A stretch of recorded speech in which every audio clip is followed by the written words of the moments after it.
Welcome to the 2026 edition of the Diplomatic Lounge. Of course, we have to comment on events in and regarding Venezuela. Now, discussing these events with some friends and colleagues, somebody made the remark that the US policy towards Latin America has not changed all that much. There was never a lot of respect for sovereignty there.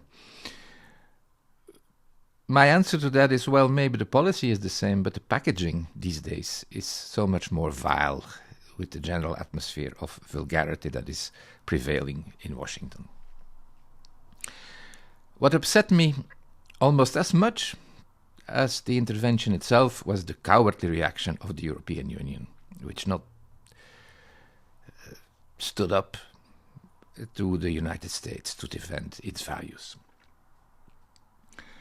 The EU, with its Byzantine rules and confused and confusing membership, unfortunately has become a kind of fair weather club. We are somewhat among the major leagues. When it comes to softer issues, we are good at spreading wealth, at bringing societies out of poverty. We have a fat checkbook, but unfortunately, no guts. In his New Year's speech to French diplomats, President Macron made an impassioned plea for the EU to be something else than a powerless bystander or a provider of moralizing footnotes. Please stand up and act, was Macron's message. Now, I'm thinking that maybe in the aftermath of Venezuela, the fact that relations between Moscow and Washington have become much more complicated, this may give the EU a chance to play a role again regarding at least the Ukraine.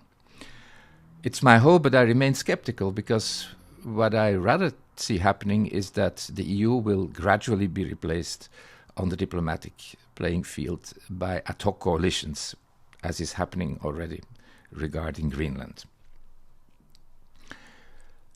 The EU's weak reaction to the US intervention in Venezuela made me think about my own time as an EU diplomat, and that was, of all places, in Cuba, who's maybe next on the list for US intervention. I often had to give harsh comments and messages to the Cuban government.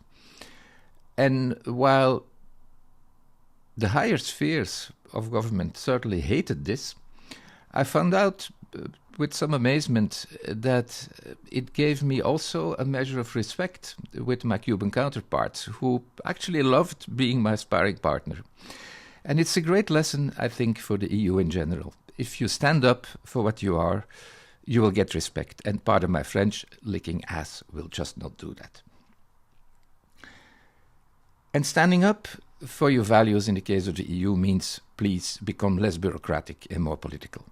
If it means in our own group to overrule a Hungarian fascist or a populist anywhere, just do it for God's sake. Be political and have guts. And we have to do it especially, that means standing up for what we are and what we believe in, against those who believe in nothing but gold and guns, or maybe in the art of the steal. So that's my reflection at the beginning of this year, which is probably going to be a very complicated one.